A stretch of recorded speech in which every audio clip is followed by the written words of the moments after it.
ಕೈವಲ್ಯ ಪದ್ಧತಿ, ಜ್ಞಾನ ಪ್ರತಿಪಾದನಾ ಸ್ಥಳ, ಸ್ತೋತ್ರ. ಇವತ್ತು 13, ನಿನ್ನೆಯಿಂದ 13 ಅಲ್ಲ. ಭವಮಾಲೆಗೆ ಒಳಗಾದೇನೆಂಬುದೇ ಖುಷಿ. ಅಮೃತದ ಮಾತಿದು. ನಾನು ಹುಡ್ತೀನಿ ಸಾಯ್ತೀನಿ ಅನ್ನೋದ ಭ್ರಮೆ, ಸತ್ಯವಲ್ಲ. ಹುಟ್ಟೀನಿ ಅನ್ನೋದು ಸತ್ಯ ಅಲ್ಲ, ಸಾಯ್ತೀನಿ ಅನ್ನೋದು ಸತ್ಯ ಅಲ್ಲ. ಸ್ವಲ್ಪ ಗುರುಗಳನ್ನು ಆಶ್ರಯಿಸಿ ಚಿಂತನಾ ಮಾಡಬೇಕು. ಆವಾಗ ನಮಗದರ ಸ್ಪಷ್ಟ ಅನುಭವ ಬರ್ತದೆ. ಅದನ್ನ ಪದೇ ಪದೇ ಚಿಂತಿಸಬೇಕು. ಒಂದ್ಸಲ ಹಿಂಗೆ ಇದಾದ ಕೂಡಲೇ ಬ್ರಹ್ಮಜ್ಞಾನ ಆಗುದಿಲ್ಲ. ಬ್ರಹ್ಮಜ್ಞಾನ ಅಷ್ಟು ಸುಲಭದ ಮಾತಲ್ಲ. ಅದು ಮಾತಾಡೋದು ಕಲ್ತ್ಬಿಟ್ಟಿರ್ತೀರಿ, ಎಲ್ಲರೂ ಅಂದಿರ್ತಾರ. ಸಿದ್ಧಾರೂಢರ ಇದರೊಳಗ ಮಠದೊಳಗ ಆಗಲಿ, ಶಿವಾನಂದರ ಮಠದಲ್ಲಿ ಆಗಲಿ, ಯಾರು ವೇದಾಂತ ನಿಜಗುಣ ಗ್ರಂಥವನ್ನ ಬೋಧಿಸ್ತಿರ್ತಾರೋ ಅಲ್ಲೇ ಇದು ಬುದ್ಧಿಗೆ ತಿಳಿದು ಬಿಡ್ತೈತಿ. ಅವಾಗ ಅವಾಗ ಮಾತಾಡ್ತಾವ. ಸುಳ್ಳು ನಮ್ಮ ಹುಟ್ಟಿದ್ದು. ಹಂಗಾರೆ ನೀನ್ ಹೇಗ್ ಸುಳ್ಳ ಮಕ್ಕಳು ದುಡ್ಡು ಹಂಗೆಲ್ಲ ಮಾತಾಡ್ಬಾರ್ದು. ನೀನೊಳಗಡೆ ಅದು ಅದಕ್ಕವ್ರು ನಿಜಗುಣ ಪ್ರಾರಂಭದಲ್ಲೇ ಹೇಳು. ನಿನ್ನೊಳಗೇಕೋ ಭಾವನೆ ಒಡಗೂಡು. ಯಾರ ಹೇಳಾಕತ್ತಿದ್ದಲ್ಲ ಇದು ನಿನ್ನ ಅನುಭವದಲ್ಲಿ. ಮುಂದೆ ಹಿಡಿದು ಅದ್ವೈತ, ನಿನ್ನ ಸ್ವರೂಪದ ಅದ್ವೈತ. ಅದನ್ನು ಬಿಟ್ಟು ಏನೂ ಇಲ್ಲ. ಇಲ್ಲಿ ಹೋಗ್ಬೇಕು ನೀನು ಚಿಂತಿಸ್ತ ಅನುಭವಕ್ಕ. ಚಿಂತನಾ ಯಾವಾಗ್ಲೂ ಅನುಭವಕ್ಕ ಕರ್ಕೊಂಡು ಹೋಗ್ತದ. ಅನುಭವ ಅಂದ್ರ ಅನುಭವ ಒಂದು, ಅನುಭವ ಮಾಡವನು ಅನುಭವಿಸುವ ತ್ರಿಪುಟಿ ಅಲ್ಲದು. ಬ್ರಹ್ಮ ವಸ್ತು ತ್ರಿಪುಟಿ ಇಲ್ಲ. ಬೇರೆ ಎಲ್ಲಿ ಹೋಗುದು ಬೇಡ.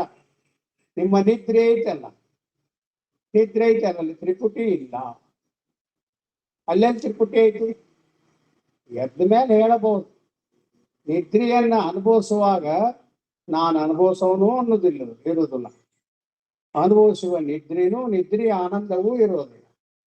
ಹೌದಲ್ಲೋ? ಅವು ಮೂರು ಯಾವಾಗ ತ್ರಿಪುಟಿ. ಎಲ್ಲಿ ತ್ರಿಪುಟಿ ಐತೋ ಅಲ್ಲಿ ಜಗತ್ತಿದೆ, ಅಲ್ಲಿ ದ್ವೈತ ಐತೆ. ಅದು ದೇವರು ಎಂದೂ ಆಗುವುದಿಲ್ಲ. ನಾವು ಅದ್ರಾಗ ಆರಾಮಾಗಿ ಬದುಕೀವಿ. ನಮ್ಮ ಬದುಕಂದ್ರೆ ಅದೇ ಅಂತ ತಿಳ್ಕೊಂಡಿವಿ. ಈ ತ್ರಿಪುಟಿ ರಹಿತವಾದದ್ದು ಬ್ರಹ್ಮ ನಮ್ಮ ನಿಜವಾದ ಜೀವನ. ಅದು ತ್ರಿಪುಟಿಯ ಆಚೆಗಿದೆ. ಈ ತ್ರಿಪುಟಿ ಪ್ರಾರಂಭ ಆಗುವುದು ಅಹಂಕಾರದಿಂದ. ನಾನು ಮನಸ್ಸದವಲ್ಲಿ ಎರಡೂ ಅವನ ಭವಮಾಲಿಗಳನ್ನ ತುಳುಕಿ ಬಿಡ್ತಾನೆ. ಯಾವ ಗುರುಗಳು ಹೇಳಿದ್ರು ಕೇಳೋದಲ್ಲ, ಅವನು ಪಸರ್ಕೊಂಡ್ಬಿಡ್ತಾನೆ. ಅವನೇನು ಹೇಳೋದು, ನಾನು ಅನುಭವ ಹೇಳ್ತೀನಿ ಅಂತದ್ದು ಯಾರ್ದು?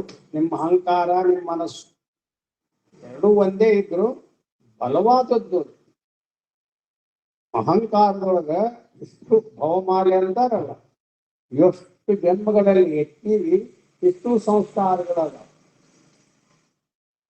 ಮುಮುಕ್ಷುಗಳಾದವರು, ಯೋಗಿಯಾದವರು ಹಿಂದಿನ ಸಂಸ್ಕಾರಗಳ ಬಲ ಕಡಿಮೆ ಆಗುವಂಗ ಮಾಡುತ್ತಾರೆ.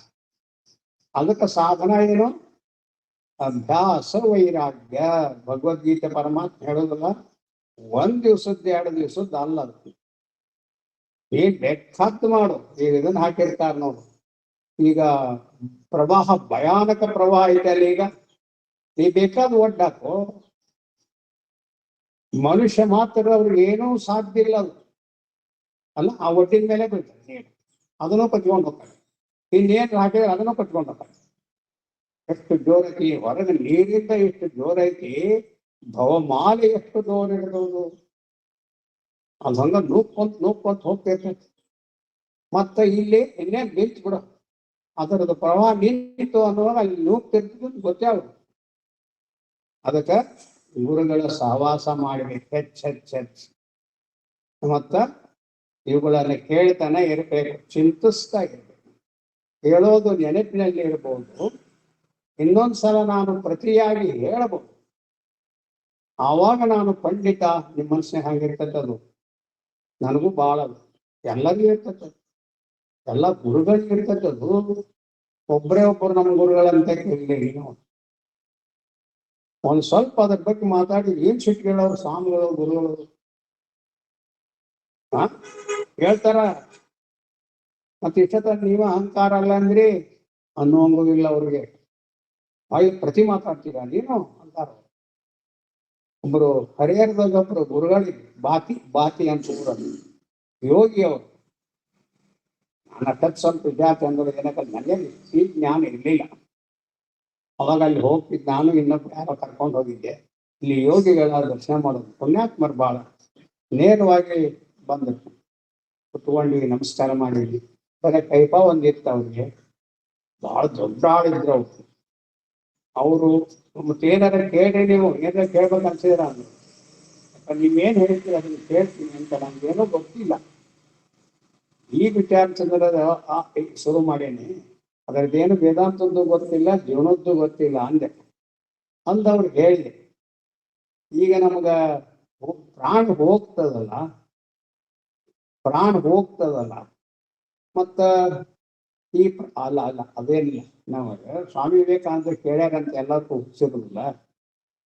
ರಾಮಕೃಷ್ಣ ಸುರಮ್ಮನು ಎಲ್ಲರೂ ಬರೀ ಅದನ್ನೇ ಕೇಳೋದು. ದೇವ್ರ ಅದಾನೆ, ನೀವು ನೋಡಿರಿ ಪಾಪ ಅವ್ರು ವಿವೇಕಾನಂದರು ಅಂದ್ರು ಅಂತ ಯಾರಿಗೊಂದು ಚಟ ಬಿದ್ದುಬಿಟ್ಟ ಚಳಿ. ಯಾರ ಗುರುಗಳು ಬಂದ್ರು ನೀವು ದೇವ್ರು ನೋಡಿರಿ, ನನಗೂ ತೋರಿಸ್ತೀರಿ. ಏನ್ ದೇವ್ರು ಏನ್ ಕಥೆನೋ ಅದೊಂದು ರೂಢಿ ಬಿದ್ಬಿಟ್ಟೆ. ವಿವೇಕಾನಂದರು ಹೇಳಿದ್ರೆ ಅದನ್ನ ಮಾಡೋದಿಲ್ಲ, ಇದು ಸಣ್ಣವ್ರು ಹೇಳೋದಿಲ್ಲ. ಸಣ್ಣ ಪಟ್ಟ ನಮ್ಮಂತವ್ರಿಗೆ ಏನಂತಾರೆ ಯಾರ ಬೆಲೆ? ದೊಡ್ಡವ್ರು ಕೇಳ್ತಾರೆ ಇದನ್ನ. ನಾನು ಯಾರು ದೊಡ್ಡವರು ನಮಗ ಆದರ್ಶರು ಅಂತ ನಮಸ್ಕಾರ ಮಾಡ್ತಿದ್ವೋ ಅವ್ರ ಗುರುಗಳಂತ ಕೇಳ್ತಾರೆ. ಅದರದೇ ಪ್ರೊಫೆಸರ್ ಅವ್ರ ಗುರುಗಳು ನನಗೆ ಹೇಳಂತಿ, ಅವ್ರು ಬಂದು ನಿಮ್ನ ಕೇಳಾಕ ದೇವ್ರು ಬಂದ್ರೇನು ಅಂತ ಬರ್ತಾರೆ ಭಾಳ ಜನ. ಅಲ್ಲ, ಈಗ ಬಹಳ ಕೃಷಿ ಬೇಕಾಗ್ತದೆ, ತುಂಬಾ ಕೃಷಿ ಬೇಕಾಗ್ತದೆ. ಜನ್ಮಗಳಲ್ಲಿ ಕೃಷಿ ಇದ್ರೆ ಈಗ ನಿಮಗದು ಅರಿವಿಗೆ ಅನುಭವಕ್ಕೆ ಬಂದು ಬಿಡ್ತಾರೆ. ಅವ್ರು ಬಹಳ ಪುಣ್ಯವಂತರು. ಈ ಜನ್ಮನೇ ಅವ್ರಿಗೆ ಕೊನೆ. ಅವ್ರು ನನಗಂದ್ರೆ ಗುರುಗಳು ಏನ್ ಜನ್ಮ ಹೋಗೋದು ಭವ ನೀಗೋದು ಸಾಮಾನ್ಯ ಏನ್ರಿ. ಎಲ್ಲರೂ ಭಾವ ಹೋಗ್ಲಿ ಭಾವ ಏನಂತದು ಹೋಗ್ಲಿ ಅಂತಾರಲ್ಲ. ಎಷ್ಟು ಕಠಿಣ ಅದು, ಎಷ್ಟು ಪರಿಶ್ರಮ ಪಡ್ಬೇಕು. ಅದು ಜನ್ಮದಿಂದ ಬರ್ಬೇಕು. ಇವತ್ತಲ್ಲ, ನಾವು ಬೆಳಗಿನಿಂದ ಹಂಗ್ ಮಾಡೇವಿ. ಎಷ್ಟು ದೇವ್ರು ಹೋಗಿವಿ, ಎಷ್ಟು ದೇವ್ರು ಚಳಿ ಚಚ್ಕೊಂಡಿವಿ, ಎಷ್ಟು ಮಂತ್ರ ಮಾಡಿವಿ. ದೊಡ್ಡವ್ರು ಹೇಳ್ತಾರ, ಸಣ್ಣವ್ರು ಕೂಡ ನಮ್ದೇನಂತ ಮಹತ್ವ ಅಲ್ಲ. ದೊಡ್ಡ ಅವ್ರಿಗೆ ದೇವಿ ಬೇರೆ ಸಾಕ್ಷಾತ್ಕಾರ ಆಗಿರ್ತಂತೆ. ಅವ್ರು ಹೇಳ್ತಾರ, ನನಗೆಲ್ಲಾ ಬಲ್ಲೆ, ಎಷ್ಟೋ ಶಾಸ್ತ್ರಗಳನ್ನ ಬಲ್ಲೆ, ಏನೇನೈತೆ ಅದನ್ನ ಎಷ್ಟು ಗೊತ್ತೈತಿ. ನೀನು ಒಂದು ಚಿಟಕಿ ಹೊಡಿದ್ರಲ್ಲ ರಮಣ ಮಹರ್ಷಿಗಳು, ಅವ್ರಿಗೆ ಜ್ಞಾನ ಸ್ಮರಿಸುವಂಗ ಮಾಡಿ ಇಷ್ಟತನ ಮಾಡಿದ್ದೆ ನೀನು ವ್ಯರ್ಥ. ಪಾಪ ಅವ್ನು ಹೆಂಗಾಗಿರ್ಬೇಡ, ದೊಡ್ಡ ಪಂಡಿತ ಅಲ್ಲೋ ಅಂದ್ರೆ ಅವ್ರು ರಮಣ ಮಹರ್ಷಿ ಹೇಳ್ತಾರ ಅವ್ರಿಗೆ, ಅಲ್ಲ ನಾನು ದೇವಿ ಇದನ್ನಿಷ್ಟು ಮಾಡಿದೆ, ಪಂಚಾಕ್ಷರಿ ಮಂತ್ರ ಏನೋ ಹೇಳ್ತಾರೆ, ನನ್ನ ಮನಸ್ಸು ತಣಿಯುವಂಗ ದೇಹಕ್ಕೆ ಸಾಕಾಗುವಂಗ ನಾನು ಮಂತ್ರ ಪುನಶ್ಚರಣೆ ಮಾಡೀನಿ. ನನಗೇನು ಅದರ ಬಗ್ಗೆ ಏನು ಎಲ್ಲಾ ಗೊತ್ತೈತಿ, ಆದ್ರೆ ನನಗೆ ಶಾಂತಿ ಇಲ್ಲ, ದೇವರಂದ್ರೆ ಏನು ಗೊತ್ತಾಗಿಲ್ಲ ಅಂತ ಸಾಮಾನ್ಯಗಲ್ಲ. ಅವರು ಬಂತದು ಕಾಲ, ಕೂಡಿ ಬಂತು ಕಾಲ. ಅವಾಗ ಅವ್ರು ರಮಣ ಮಹರ್ಷಿಗಳನ್ನ ಕೇಳ್ತಾರೆ. ಅವ್ರು ಎಷ್ಟು ಸಿಂಪಲ್ ಮಾತಾಡ್ತಾರಂತ, ಶಾಸ್ತ್ರದ ಬಂದಿಲ್ಲ ಏನಿಲ್ಲ. ಅಷ್ಟೇ ನಮ್ಮ ಪೌರು ಬಹಳ ಸುಳ್ಳು ಮಾತಾಡ. ಅವರು ಕರುನಾಳು ಇರ್ತಾರ, ನೀ ಬಂದ ಕೂಡಲೇ ನಿನಗೇನು ಗೊತ್ತಿಲ್ಲ ಅಂತ ಅವ್ರಿಗೆ ಗೊತ್ತಿರ್ತದೆ. ಯಾರು ಹೋಗ್ತಾರ ಅವ್ರಂತ? ಗೊತ್ತಿದ್ದವ್ರು ಯಾಕೆ ಹೋಗ್ತಾರ? ನಾವು ದೊಡ್ಡ ಮಹಾತ್ಮರಿದ್ರು ಸಿದ್ಧಾರೂಢ ಸಮಯದಲ್ಲಿ, ಅವ್ರ ಶಿಷ್ಯರು ಬಹಳ ದಿವಸ ಇದ್ರು, ಹೆಚ್ಚು ಕಡಿಮೆ ಇಲ್ಲ ಅಂತ ಕಾಣುತ್ತೆ. ಹುಡುಕೊಂಡು ಹೋಗ್ತೀವಿ. ಒಂದ್ಸಲ ಒಬ್ಬ ದೊಡ್ಡ ಮಹಾತ್ಮ, ಅವ್ರಿಗೆ ಬಹಳ ಶಿಷ್ಯರ ಬಳಗ, ಈ ಪವಾಡ ಸಿದ್ಧಿ ಇತ್ತಂದ್ರೆ ಒಂದು ದೊಡ್ಡ ಕ್ಯೂನ ಇರ್ತದೆ ನೋಡೋರು. ಒಂದು ಅಮ್ಮ ಬಂದಿದ್ರು, ಒಬ್ಬರು ಸ್ವಾಮಿಗಳು ಬಂದಿದ್ರು. ಅದು ಪುಣ್ಯದ ಕಾಲ ಅಂತ ಕಾಣುತ್ತೆ ನಂದು. ಅವಾಗ ನಾನೂ ಇದ್ದೆ, ಅಪ್ಪ ಅವರು ಬಂದ್ರು. ಏನು ಇವ್ರದು ಮೈಯೆಲ್ಲ ಏನೊಂದು ಸುಮ್ಮನಿದ್ರು ಸಾಕು, ಮೈಯೆಲ್ಲ ಕುಂಕುಮ. ಅವಮ್ಮನಿಗೆ ಸುಮ್ಮನೆ ಬಡ ಸೋರ್ತದೆ ಹಂಗ ಕುಂಕುಮ. ಯಾರಿಗೆ ಗಾಬರಿ ಆಗುದು ಅಂತ ಹೇಳು? ಯಾರಿಗೆ ಆಶ್ಚರ್ಯ ಅನ್ಸುವುದಿಲ್ಲ ಹೇಳು. ಇನ್ನೊಬ್ಬರಿದಾರ, ಇನ್ನೊಬ್ಬರು ಬಂದಾರ, ಅವರು ದೇಹನೇ ಅಲ್ಲ, ದೇವ್ರು ತಾನು. ಇಂಥವ್ರು 2-3 ಜನ ನಮ್ಮ ಪುಣ್ಯಕ, ನನ್ನ ಪುಣ್ಯ ಉಳ್ದವ್ರದಲ್ಲ, ಅವಾಗ ಗುರುಗಳಿದ್ರಲ್ಲಿ ಅವ್ರ ಮಾಲ ಅಪಾರ ನಿಷ್ಠೆ. ನಾನು ಯಾವ ದೇವ್ರಲ್ಲ ನೋಡ್, ನನಗೆ ಯಾವ ದೇವ್ರು ಕುಣ್ಕೊಂಡ್ ಬಂದ್ರು ನಾನು ಕುಣಿಸ್ಬಿಡ್ತಿದ್ದೆ ಅವ್ರನ್ನ. ಅವ್ರೇನ್ ನಾನು ಕುಣಸಾಕ್ ಆಗ್ತಿದ್ದಿಲ್ಲ. ಅವಾಗ ಅವರು ಗುರುಗಳು ಅವ್ರೇನ್ ಮಾತಾಡೋರಲ್ಲ, ಬಿಡೋರಲ್ಲ. ಒಬ್ಬ ದೊಡ್ಡ ಪಂಡಿತ, ಏನವರು ಇದು ಶಂಕರಾಚಾರ್ಯದು ಎಷ್ಟೋ ಶ್ಲೋಕಗಳನ್ನ, ಭಾಷ್ಯಗಳನ್ನ ಎಲ್ಲಾ ಬಾಯರ್ ಪುಂಖಾನುಪುಂಖವಾಗಿ ಹೇಳ್ತಾರೆ. ಮತ್ತ ಋಷಿ ಸದೃಶ್ಯವಾಗಿ ಗಡ್ಡ ಬಿಟ್ಟಾರೆ. ಭಾರಿ ಪ್ರಸಿದ್ಧ ಅವರು, ಈಗಲೂ ಇದ್ದಾರೆ. ಅವ್ರನ್ನ ನಮ್ ಇದಕ್ ಕರೆಸ್ಬೇಕಂದ್ರ, ಪ್ರವಚನ ಹೇಳಕ್ ಕರೆಸ್ಬೇಕಂದ್ರ ಬಹಳ ದುಡ್ಡು ಕೊಡ್ಬೇಕು ಅವ್ರಿಗೆ. ಅಷ್ಟೇ ಇಷ್ಟಕ್ಕೆ ಬರಲ್ಲ ಅವ್ರು. ನಾನು ಇಲ್ಲಿ ತಂಬೂರು ಹಿಡ್ಕೊಂಡು ಅಡ್ಡಾಡ್ತಾನಲ್ಲ ಅಂತ ಹರಿದಾಸ್ ಅಂತ ತಿಳ್ಕೊಂಡೆ ಅಣ್ಣ ಅಂತ ತಿಳ್ಕೊಂಡು 5,000 6,000 ಅವೆಲ್ಲ ಆಗಲ್ಲ. ಇವ್ರು ಇಷ್ಟು ಇತ್ತು. ಅವಾಗ ಅಪ್ಪ ಅವ್ರಿಗೆ ಪಾಪ ಅವ್ರೇನು ಸುಮ್ಮನೆ ಕೊಡ್ತಿರ್ತಿದ್ರು, ಸುಮ್ಮನೆ ಇರ್ತಿದ್ರು ಅವ್ರು. ಆಮೇಲೆ ಯಾವಾಗ್ಲೂ ಗುರುಗಳು ಆ ಸಭಾ ಭವನದವರು ಸಭಾ ಏರ್ಪಾಡು ಮಾಡಿರ್ತಾರಲ್ಲ, ಇವ್ರದ್ದೆಲ್ಲರಿಗೂ ಮುಗಿಲಿ ಆಮೇಲೆ ಅಪ್ಪ ಅವ್ರ ಪ್ರವಚನ ಅಂತ ಇಟ್ಟಿರ್ತಾರ. ಅವ್ರು ಎಷ್ಟೋ ತರ ಕುತ್ಕೊಳ್ಳಿ ಗುರುಗಳು. ನಾನು ಅಂತಿದ್ದೆ ಅವ್ರು ಮೊದ್ಲು ಇದು ಮಾಡಬಾರ್ದು, ಇಲ್ಲಿಲ್ಲ, ನಮ್ಮ ಉದ್ದೇಶನೇ ಅದು ಅಂತಂದು. ಅವರೆಲ್ಲ ಭಾರಿ ಭಾರಿ ಲೆಕ್ಚರ್ ಮಾಡಿದ್ರು. ಇವರೆಲ್ಲ ಪವಾಡನು ತೋರಿಸಿದ್ರು. ಅಪ್ಪ ಸುಮ್ಮನೆ ಎಷ್ಟು ಸುಮ್ಮನಂದ್ರೆ ಹೆಂಗೇನ ಇರ್ತೀರಲ್ಲ ನೀವು ಮರ್ಡ್ರು, ಏನ್ ನೀವು ಎಲ್ಲ ಗೊತ್ತಿದ್ದು ಮರ್ಡ್ರು ಅಂತ ಇರ್ತಾರೆ. ಗೊತ್ತಿಲ್ದವ್ರಂಗೆ ಆ ಕಡೆ ಎಲ್ಲ ಮರ್ಡ್ರು ಅಂತ ಎಲ್ಲ ಗೊತ್ತಕ್ಕೆ ಅವ್ರಿಗೆ, ಗೊತ್ತಿಲ್ಲದವ್ರು ಸುಮ್ಮನೆ ಇರ್ತಾರೆ. ಆವಾಗ ಅಪ್ಪ ಅವರು ಪ್ರವಚನ ಮಾಡಕ್ ಹಚ್ಚಿದ್ರು. ಶಿವ ಶಂಕರ ಏನ್ ಹೇಳೋದು ಅದನ್ನ ನನ್ನ ಹೃದಯ ಎಷ್ಟು ಆನಂದದಿಂದ ಮುತ್ತಿ ಬಿಟ್ಟೇನಿ. ಅವರೇ ಗುರುಗಳಂತೆ ಕೇಳಕತ್ತಿದ್ರು. ಎಷ್ಟು ಆಶ್ಚರ್ಯ ಅಲ್ಲ, ಭಾರಿ ಆಶ್ಚರ್ಯ ಅಲ್ಲ. ಅವಾಗ ಇವರು ಓದಿದ್ದು ಗ್ರಂಥಗಳನ್ನು ಓದಿರ್ತಿದ್ನಲ್ಲ. ಹೌದಾ, ಕೇಳಿಸ್ತಾ ಇಲ್ವಾ? ಅದ್ರ ಕಾಳಜಿ ನಿನ್ ಕಾಳಜಿ ಅಲ್ಲ ಇದ್ರಲ್ಲ. ಅದಕ್ಕೆ ಅವರು ಗುರುಗಳಂದ್ರು ಪ್ರವಚನ ಮಾಡಿದ್ರು ಗುರುಗಳು. ಎಲ್ಲ ಸ್ತಬ್ಧ, ಬಾಳತ್ತೇನ್ ಮಾತಾಡ್ಲಿಲ್ಲ ಅವತ್ತು ಅವ್ರು. ಯಾಕಂದ್ರೆ ಅವರೆಲ್ಲ ಹಿಂದಿರಲಿ, ಅವ್ರ ಬಗ್ಗೆ ಒಂದು ಮಾತಾಡ್ಲಿಲ್ಲಲ್ಲ ಅವ್ರು, ಒಂದು ಸುದ್ದಿ ತೆಗಿಲಿಲ್ಲ ಅವ್ರು. ನಾನಾದ್ರು ಸುಮ್ಮನೆ ಇರ್ತಿದ್ದಿಲ್ಲಪ್ಪ, ಹಂಗ ಮಾತಾಡಿದ್ರು ಅವ್ರು. ಆಮೇಲೆ ಅವರೆಲ್ಲರೂ ಅವ್ರ ಮುಂದೆ ಯಾರ್ರಿ ಅಂದ್ರು. ಸಾಕ್ಷಾತ್ ಭಗವಂತನೇ ಬಂದು ಮಾತಾಡಕತ್ತಿದ್ದು. ನಗರದ ದೊಡ್ಡ ಸಂಸ್ಥೆಯ ಸಭಾಂಗಣ. ಅವರೆಲ್ಲರೂ ದೊಡ್ಡ ದೊಡ್ಡ ಮಹಾಪುರುಷರು. ಅವ್ರ ದಕ್ಷಿಣಕ್ಕೆ ಲಕ್ಷ ಲಕ್ಷ ಜನ ಬರ್ತಾರೆ. ಅಂಥದ್ರಲ್ಲಿ ಹೆಂಗಿರ್ಬೇಕು ಬ್ರಹ್ಮಜ್ಞಾನ. ಬ್ರಹ್ಮಜ್ಞಾನಕ್ಕೆ ಯಾವುದು ಸಾಟಿ ಇಲ್ಲ ನೋಡು, ಸಾಟಿನೇ ಇಲ್ಲ. ಸಾಟಿ ಅಂದ್ರೆ ಗೊತ್ತಾಗತ್ತ, ಹೋಲಿಕೆ ಇಲ್ಲ. ಅದು ನೀವಂತ ಹೇಳ್ತಾರೆ. ನಾವು ಎಷ್ಟು ಭಾಗ್ಯವಂತ. ಅದನ್ನು ಹೇಳು ಸಾಮರ್ಥ್ಯಗಳು ಬ್ರಹ್ಮಜ್ಞಾನಿಗಳಿಗೆ.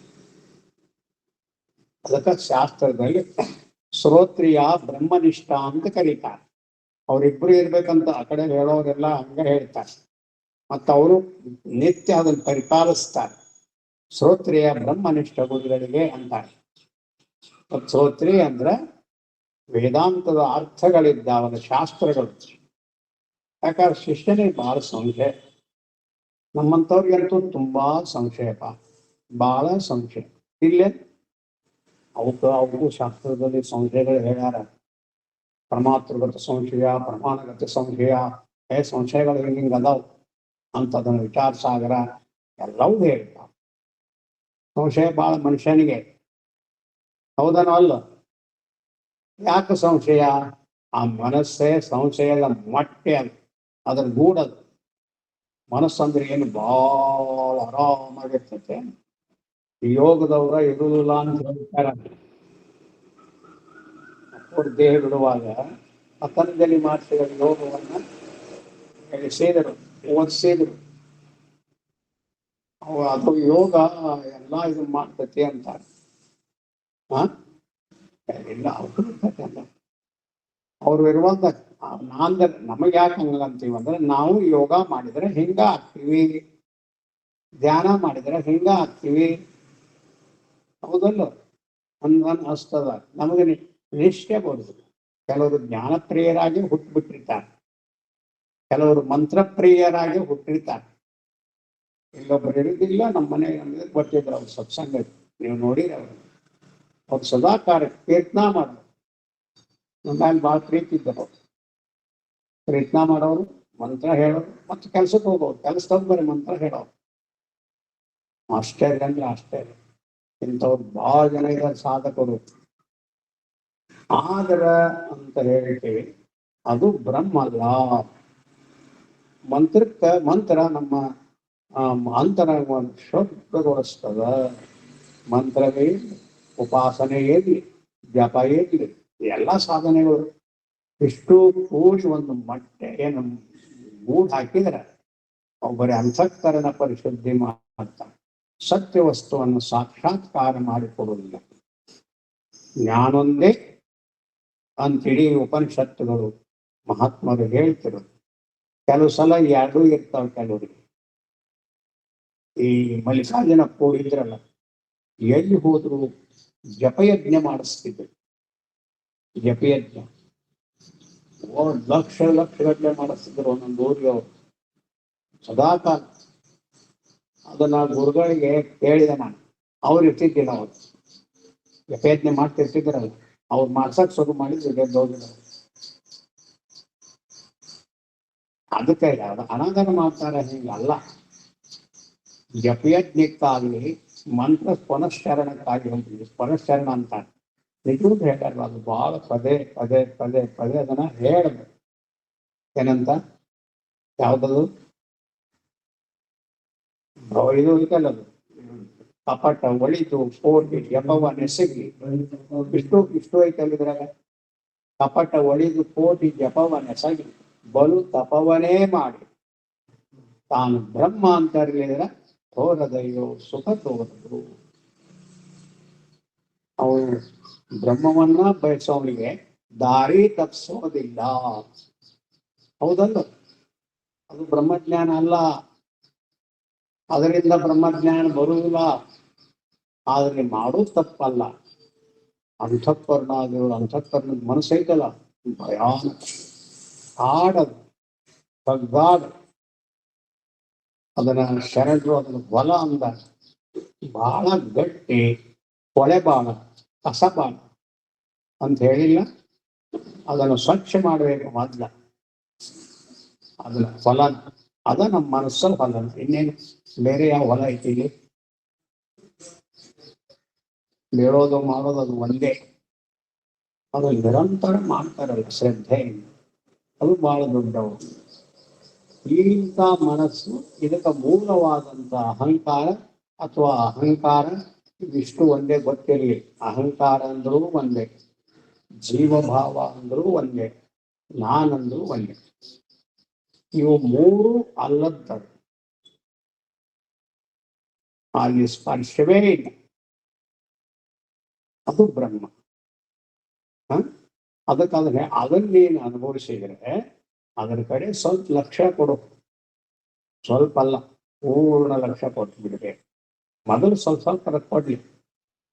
ನಮಗೆ ಯಾವ ಸಾಧನ ಮಾಡ್ತೀವಿ ಅದ್ರ ಮೇಲೆ ಅಭಿಮಾನ ಬೆಳ್ಕೋತ ಹೋಗ್ತದೆ. ಗೊತ್ತಾಗುತ್ತೆ, ಗೊತ್ತೇ ಆಗುದಿಲ್ಲ. ಗುರುಗಳು ನನಗೆ ಬೇಕಾದ ಸಲಹೆ ಎಚ್ಚರಿಕೆ ಮಾಡ್ಯಾರ. ನಾನು ಜೋರ್ದವ್ರು ಮಾತಾಡ್ತಿದ್ದಲ್ಲ ಗುರುಗಳು ಅಂದಾಗ, ಯಾಕೆ ಪಂಡಿತ ಅಂತ ಹೇಳಿ ಪುಸ್ತಕ ಓದಿರ್ತಿದ್ಯಾ, ಅದರ ಜೋರು ಪ್ರಶ್ನೆ ಮಾಡೋದು. ಅದರಲ್ಲಿ ಶಂಕರ ಭಾಷ್ಯ, ಶಂಕರಾಚಾರ್ಯರು ನಾನು ಅದನ್ನ ಮಾಡ್ಬಿಟ್ರೆ ತಲೆ ಕೆಟ್ಟ ಹೋಗತ್. ನೀನು ಆ ಶಂಕರ ಅದೇನು ಕೆಲ ಭಾಷೆ ಹಂಗ ಅಡ್ಡಾಡಿದಂಗ ಹೋಗೆಲ್ಲ ಕೇಳಿದಂಗ. ಯಾವ ಪಂಡಿತ ಬರ್ಲಿ ಅವ್ನು ನೋಡೋಣ. ಅತ್ಯಂತ ಪಂಡಿತರಂತ ಶಂಕರಾಚಾರ್ಯ ಗುರುಗಳು ಹೇಳ್ಯಾರ. ಅದಕ್ಕೆ ಪಂಡಿತ ಅಂತಿದ್ದಿಲ್ಲ, ಅವ್ರು ತುಂಬಾ ಬುದ್ಧಿವಂತರು, ಬುದ್ಧಿ ಬಹಳ ಪ್ರಬಲವಾಗಿತ್ತು ಅವ್ರಿಗೆ ಅಂತ ಹೇಳ್ತೀವಿ. ಮತ್ತೆ ಈಗ ಇರ್ತದ ವಿಜ್ಞಾನಿಗಳು ಅವರೆಲ್ಲ ಅದರಲ್ಲಿ ತೊಡಗಿಸ್ತಾರೆ. ಅದಕ್ಕೆ ಅವು ದರ್ಶನ ಕೊಡ್ತಾವಂತಾವೆ. ಏಕಾಗ್ರತೆಗೆ ಎಲ್ಲರೂ ಹೇಳ್ತಾರೆ, ಏಕಾಗ್ರತೆಗೆ ಬಹಳ ಮಹತ್ವ ಇದೆ. ಈ ಏಕಾಗ್ರ ಶಿವ ಶಿವ ಶಂಕರ ಎಷ್ಟು ಕಷ್ಟಪಟ್ಟರು ಕಷ್ಟ ಸಾಧ್ಯ ಎಲ್ಲರ ಚುರುಕೊಂಡ್ಬಿಟ್ಟೆ ಬಿಡ್ತಾರೆ. ಏಕಾಗ್ರತೆ ಅಂದ್ರೆ ಏನು?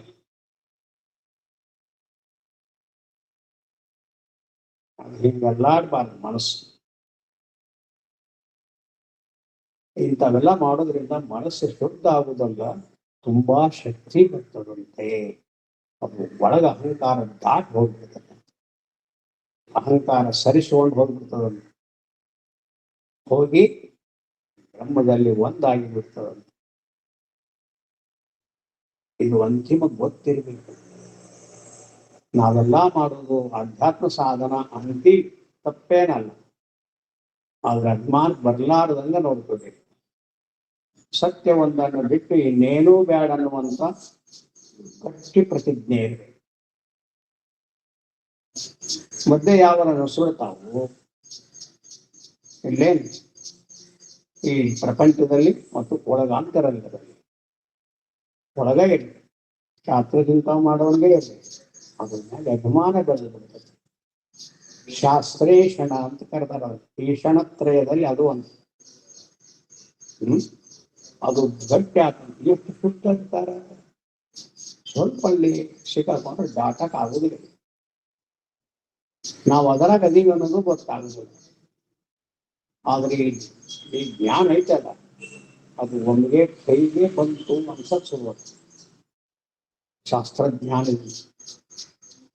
ಮತ್ತದು ಚಾಲೆಂಜ್ ಮಾಡ್ತದೆ. ಯಾವನ್ ಬರ್ಲಿ ಅಂತ ನೋಡೋಣ, ಹೊರಗ ಕುತ್ಕೊಂಡು ಇದೇನು ಹೊರಗೆ ಹೇಳೋದು ಮನ್ಸು ಹಂಗೆ ಹೇಳ್ತಿರ್ತದೆ. ಯಾವನ್ ಬರ್ತಾನೆ ಬರ್ಲಿ ನೋಡೋಣ, ಇಡುವ ಶಾಸ್ತ್ರದಲ್ಲಿ ಯಾವನ್ ಬರ್ತಾನೆ ಬರ್ಲಿ.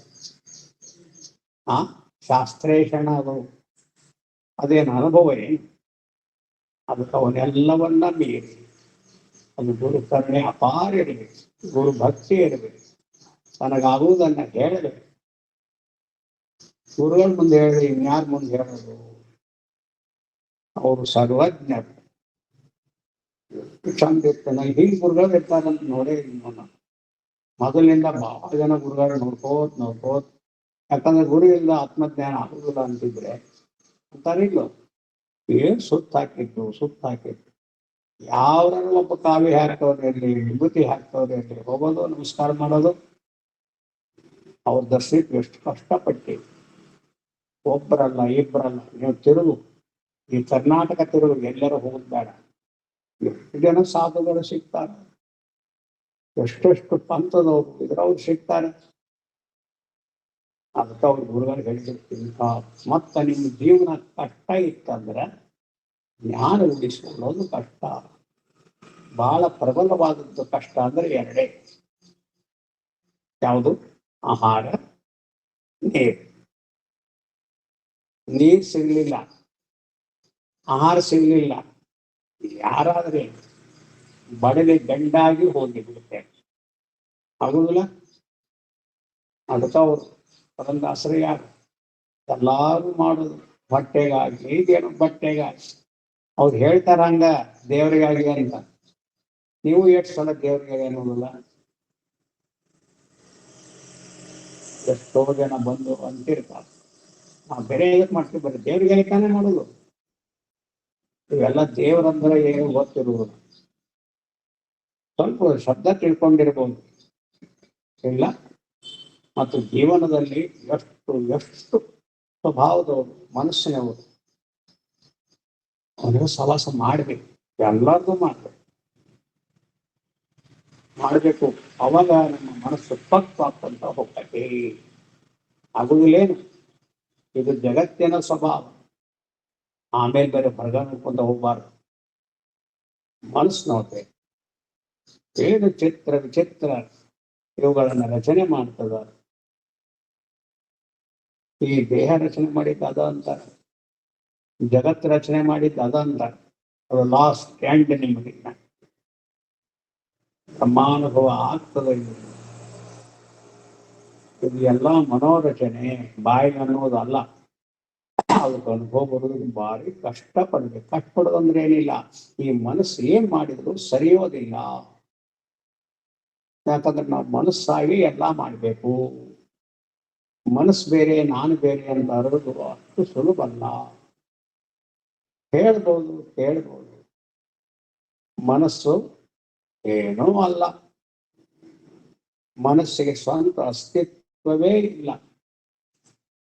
ನಿಜವಾಗ್ಲೂ ಅದನ್ನು ತೋರಿಸ್ತಾರ. ಎಷ್ಟು ಅವ್ರಿಗೆ ಅಪರೂಪದ ಜ್ಞಾನ ಇರಬೇಕು. ಇಲ್ಲೇನ್ ಹೇಳಿದ್ರು ಪೂರ್ವದಲ್ಲೇ ಏನಂತ ಸೂತ್ರದ ಭವಮಾನ, ಎಷ್ಟು ಧೈರ್ಯ ಇರ್ಬೇಕು ಅವ್ರಿಗೆ. ಸುಳ್ಳು ಹೇಳ್ತಾರ ಅಂತ ಅನ್ಸೋದಿಲ್ಲ, ನಿಮ್ಗೇನು ಅನ್ಸೋದಿಲ್ಲ. ಏನೋ ಒಂಥರ ನಂಬಿಕೆ ಬಂತಂದ್ರೆ ಅನ್ಸೋದಿಲ್ಲ ಯಾರಿಗೂ. ಹೆಂಡತಿ ಮೇಲೆ ಎಂದೂ ನಂಬಿಕೆ ಅಪನಂಬಿಕೆ ಬರೋದಿಲ್ಲ ನೋಡಿ. ತಾಯಿ ಮೇಲೆ, ತಂದೆ ಮೇಲೆ, ಎಲ್ಲರ ಮೇಲೆ ಅಪನಂಬಿಕೆ ಬರ್ತದೆ. ಪದ್ಧತಿಲ್ವೋ? ಹಂಗ ಗುರುಗಳ ಮಾತಿನ ಮೇಲೆ ಭವ ಇಲ್ಲಂದ್ರೆ ಯಾಕೆ ಹೇಳ್ತಾರ? ಇವನೊಬ್ಬ ಶಾಸ್ತ್ರಿ ಆಗಿದಾನ, ಬಾಳ ಕಲ್ತಾನ, ಬಾಳ ಮಾತಾಡ್ತಾನ ಅಂತ ಹೇಳ್ತಾರ ಅಷ್ಟೇ. ಅದು ಅಲ್ಲ, ಬೇರೆದವರಿಂದ ನಾವು ಜ್ಞಾನಿ ಆಗುತ್ತಿಲ್ಲ, ನಮ್ಮ ಅನುಭವದಿಂದನ ನಾವು ಜ್ಞಾನಿ ಆಗ್ತೀವಿ. ಅದು ಅನುಭವ ಅಥವಾ ನಮ್ಮ ಸ್ವರೂಪ ಒಳಗಿರೋದು. ಆ ಸ್ವರೂಪದ ದೃಷ್ಟಿಯಿಂದ, ಅದರ ಅನುಭವದಿಂದ ಹೇಳ್ತಾರ ಅಲ್ಲ ಸುಳ್ಳು. ಭವಮಾಲೆ ಎಷ್ಟು ಧೈರ್ಯ ಅಂತ ನಾನು ಇವ್ರಿಗೆ, ಎಷ್ಟು ಕೆಚ್ಚದೇ ಇರ್ಬೇಕು ನಿಮಗ. ಹುಟ್ಟೀರಿ, ಅಪ್ಪ ಅಮ್ಮ ಇದಾರ, ಉಸಿರಾಡಿಸ್ತೀರಿ, ಉಣ್ತೀರಿ, ತಿಂತೀರಿ, ಬರೀ ಇದನ್ನ ಮಾಡ್ತೀರಿ. ಯಾವ ಜ್ಞಾನಿಗಳಾದ್ರೆ ಬಿಟ್ಟು ಏನ್ ಮಾಡಕ್ ಬರ್ತದ? ಭವಮಾಲಿಗೆ ಖುಷಿ ಅಂತಂದವರು ಸಹಿತ ಉಂಟಾರಿಲ್ಲೋ. ದೇಹ ರಕ್ಷಣೆ ಮಾಡ್ಕೋಬೇಕೋ ಬೇಡವೋ? ಇನ್ನ ಇವ್ರ ಕೈ ನೀರ್ಕತ್ತದು ಸ್ವಲ್ಪ ವಯಸ್ಸು ಇದೆಲ್ಲ ಹಾಕೊಂತ ಹೋಗ್ಬಿಟ್ರೆ ಮರಿವಿ ಹಾಕೋತ ಬರ್ಸದು ಗೊತ್ತಾಗ್ತದೆ. ಅದ್ರಾಗ ಅದನ್ನ ಮತ್ತೆ ಎಚ್ಚರ ತಂದು ಎಷ್ಟು ಪ್ರಜ್ಞೆ ಇತ್ತು ಇವ್ರಿಗೆ, ತಮ್ಮಿದನ್ ಬಿಡೋದೇ ಇಲ್ಲ ಅಂದ್ರೆ ಅದು ಬಹಳ ದೊಡ್ಡದು ಸಂಸಾರಿಗಳಿಗೆ. ಅದೇನ್ ದೊಡ್ಡದು? ಅಷ್ಟು ಗಟ್ಟಿ ಒಳಗೆ ಹೊರಗೆ ಇಟ್ಕೊಂಡಿರ್ತಾನ, ಅದು ಒಳಗೂ ಗಟ್ಟಿ ಆಗಿರ್ತದೆ ಇಲ್ಲ. ಇದನ್ನೆಲ್ಲಿ ನೀವು ಆಳವಾಗಿ ನೋಡ್ತೀರಿ, ನಿಮ್ದ ನೋಡ್ಬೋದು. ಒಂದು ಕ್ಷಣ ಮನಸ್ಸಿಂದ ಯಾಕೆ ಬರ್ತತಾನ ನೋಡು. ಇದು ನಿಮ್ಮನ್ನ ನೀವು ಪರೀಕ್ಷೆ ಮಾಡಿಕೊಳ್ಳೋದು. ಅದಕ್ಕ ಮಹಾತ್ಮರು ಇವರು ಭಕ್ತಿ ಇರಬೇಕು ಗುರುದೇವರಲ್ಲಿ. ನಾನು ಬ್ರಹ್ಮಜ್ಞಾನವನ್ನೇ ಪಡಿಬೇಕು, ಅದನ್ನ ಬಹಳ ಹೇಳೋದು ಬ್ರಹ್ಮಜ್ಞಾನವನ್ನೇ ಪಡಿಬೇಕು. ತಪಸ್ಸು, ಯೋಗ ಇವು ಯಾವೂ ಬೇಡ. ಅವು ಅಲ್ಲ ಅಂತ ಅಲ್ಲ, ನನಗೆ ಬೇಡ. ಬೇರೆದವ್ರು ನಾವು ಉದ್ಧಾರ ಮಾಡಿರ್ಬೋದು, ನನ್ನಂತೂ ಉದ್ಧಾರಕ ಜ್ಞಾನವೇ. ಅದಕ್ಕೆ ಗುರುವೇ ಗತಿ, ಹೌದಲ್ಲ? ಅದು ಆ ಜ್ಞಾನ ಅಂತರಂಗ. ದೇವ್ರ ಕಡೆ ನೋಡಿದ್ರೆ ಬಹಳ ಸಲ ಎಷ್ಟೋ ಜನ ಅವ್ರ ಕಣ್ಣು ಹೊಡಿತಾವು ಅಂತ ಹೊಡೆದ್ರೇನು? ಅದು ಜ್ಞಾನ. ಯೋಗದವ್ರಿಗೆ ಮತ್ತೊಂದು ದೇವ್ರಿಗೆ ಅವು ಏನೇನೋ ಬದಲಾವಣೆ ಆಗ್ತಾವಂತ. ಅದು ಬೇಕಾಟ್ ಮಾಡ್ಲಿ ಅವರು. ಕಣ್ಣು ಎಷ್ಟು ಥಳಥಳ ಅಂತೇಳಿ ಅದು ಹೋಗೋದು. ಯೋಗಿಯಾಗಿ ಭೋಗಿಯಾಗಿ ಎಲ್ಲರ ಕಣ್ಣುಗಳು ಹೋಗೋದೆ. ಹೋಗ್ತವೆ ಇಲ್ಲ? ನಮ್ಮ ಎಳ್ಳಿ ಅಜ್ಜವ್ರು ನೋಡ್ಬೇಕಾಗಿತ್ತು ನೀವು. ಏನು ಕಣ್ಣದು ಹಿಂಗ ನೋಡಕ್ ಶುರು ಮಾಡಿಬಿಟ್ರು ಅಂದ್ರೆ ಎಲ್ಲರ ಅಹಂಕಾರ ಗುಡಿಗೆ ಹೋಗಿರ್ಬೇಕು. ತೀವ್ರ ನೋಡೋರು ದೊಡ್ಡ ಎಳ್ಳಿ ಅಜ್ಜನಂತಿದ್ವು ಸಿದ್ಧಾರ್ಥ ಶಿಷ್ಯರಂತ. ಮೊನ್ನೆ ಹೋಗಿದ್ವಿ ಅದು. ಅವಾಗ ಅವ್ರ ಫೋಟೋ ನೋಡಿ ಬಹಳ ಖುಷಿ ಆಯ್ತು. ಪ್ರಥಮ ಶಿಷ್ಯರಲ್ಲಿ ಶಿವಪುತ್ರಪ್ಪನವ್ರು ಇರ್ತಾರ ಅಲ್ಲ, ಶಿವಪುತ್ರಪ್ಪನವ್ರ ಪಕ್ಕ ನಮ್ಮ ಅರಣಿ ಅಜ್ಜನ್ ಇಟ್ಟಾರ, ಅದರ ಪಕ್ಕದಲ್ಲಿ ಗೋವಿಂದ ಸ್ವಾಮಿಗಳು ಇಟ್ಟಾರ. ಇವ್ರು ಇಷ್ಟೊಂದು ದರ್ಶನ ಮಾಡಿವಿ ನಾವು. ಎಷ್ಟು ಶ್ರೇಷ್ಠ ಸಿದ್ಧಾರೂಢರು. ಒಬ್ಬರು ಯೋಗದವ್ರು, ಒಬ್ಬರು ಬರೇ ಜ್ಞಾನದವ್ರು, ತುಂಬಾ ತುಂಬಾ ತುಂಬಾ ಸಾತ್ವಿಕರವ್ರು. ಅಂತವ್ರು ನೀವು ಜೀವನದಲ್ಲಿ ನೋಡಾಕ ಸಾಧ್ಯ. ಅಷ್ಟು ಮೃದು ಮಾತು. ಪುತ್ರಪ್ಪನವ್ರು. ಅವರೇ ಸಿದ್ಧಾರೂಢರ ಗುರುಪುತ್ರ ಅಂತ ಅವರಿಗೆ ಅಂತಿದ್ರಂತ. ಕರುಣೆಯಿಂದ ಮಾಡಿದ್ದಾರೆ ಸಿದ್ಧಾರೂಢ ಅವರು ಜ್ಞಾನ. ಆರೂಢರಂದ್ರೆ ಅವತಾರಿ ಪುರುಷರಂತಾನೆ ಅವ್ರು ಹೇಳಿದ್ರು. ಬಾಲ್ಯದಿಂದ ಎಷ್ಟು ಪವಾಡಗಳನ್ನ ಮಾಡ್ಯಾರ ಪುಣ್ಯಾತ್ಮರು. ಏನು ತನ್ನ ಹಿರಿಮೆಗಾಗಿ ಅಲ್ಲ, ತನ್ನ ಹೊಗಳ್ಲಿ ಅಂತ ಅಲ್ಲ. ಮತ್ತೆ ಇವರು ಇದ್ರಲ್ಲ ಶಿವಾನಂದರು, ಹಗಲು ಇರುಳು ಬರೀ ಶಾಸ್ತ್ರ ಹೇಳ್ಬೇಕಂತ ಇರ್ತಿತ್ತಂತ ನೋಡೋರಿಗೆ. ಪಾಪ ಇದಕ್ಕೆ ಹೋಗೋರಿಗೆಲ್ಲ ಅಂತಪ್ಪ ನಾವು ಕೇಳಕ್ ಬರ್ಬೇಕು, ಹೊಟ್ಟೆ ಒಂದು ಐತಲ್ಲ ಅಂತಿದ್ರಂತ ಕೂಲಿಗೆ ಹೋಗೋರಿಗೆ ವಾಕಿಂಗ್ ಬರುವಾಗ. ಈಗ ಮುಗಿತಾ ಮತ್ತೆ ಇನ್ನೊಂದು ಬ್ಯಾಚ್ ಅಂತಾರಲ್ಲಿ ನಿಮ್ಮ ದುಡ್ಡು ಗಳಿಸೋರು ಮತ್ ಬರ್ರಿ ಹೇಳೋರಂತಲ್ಲ ಶಿವಾನಂದರು. ದೇಹ ಪ್ರಜ್ಞೆ ಎಷ್ಟೋ ಏನೋ ಅವ್ರಿಗೆ, ಅದರಲ್ಲಿ ಅವರು ಉಪಾಸನ ಮಾಡಿ ದೇಹ ಪ್ರಜ್ಞೆ ಹೋಗ್ತಿತ್ತಂತ ಅವ್ರಿಗೆ. ಅದಕ್ಕೆ ಒಂದು ಏನ್ ಮನೆ ಅವಸ್ಥೆ ಅಂತಾರ, ಏನೋ ಅವಸ್ಥೆ ಅಂತಾರ. ಅದೇನು ಸಾಮಾನ್ಯ, ಹಂಗ ಐಡಿ ಆದ್ರೂ ದೇಹದ ಇದು ಹೋಗ್ಬಿಡು. ಅದಕ್ಕೆ ಹೇಳಿದ ಅಪ್ಪವ್ರು ಹೇಳಿದ ಆ ಪ್ರತ್ಯಕ್ಷ ನೋಡಿನಪ್ಪ. ಅವಾಗ ದೇಹದ ಪ್ರಜ್ಞೆ ಇದ್ದಾಗ ನಾನು ಪೂಜೆ ಮಾಡೀನಿ ಅವ್ರಿಗೆ. ಸಿದ್ಧಾರೂಢರಂತ ಅಲ್ಲಿ ಅವ್ರು ಸಿದ್ಧಾರ್ಥ ಶಿಷ್ಯರಲ್ಲ. ಇದು ಬಹಳ ಪ್ರಸಿದ್ಧ ಜ್ಯೋತಿ ಬೆಳಗುತ್ತಿದೆಯಲ್ಲಿ ಅದನ್ನ ಹಾಡೇನಿ. ಅಲ್ಲಿ ಬೇಕಾದ ಸಲ ಆರತಿ ಮಾಡೇನಿ. ಸ್ಕ್ರೀನ್ ತೆಗೆದು ಮಾಡ್ಬೇಕಾಗ್ತಿತ್ತು ಅವಾಗ. ನಾನಲ್ಲಿ ಪ್ರಮುಖ ಅವಾಗ ಅಲ್ಲಿ ಎರಣಿ ಮುಪ್ಪಿನಾರ ಪ್ರಮುಖ ಶಿಷ್ಯ. ನೋಡಕ್ಕೆ ಏನ್ ಭಾರಿ ನನ್ ಪ್ರೀತಿ ಮಾಡೋ ಅಜ್ಜ.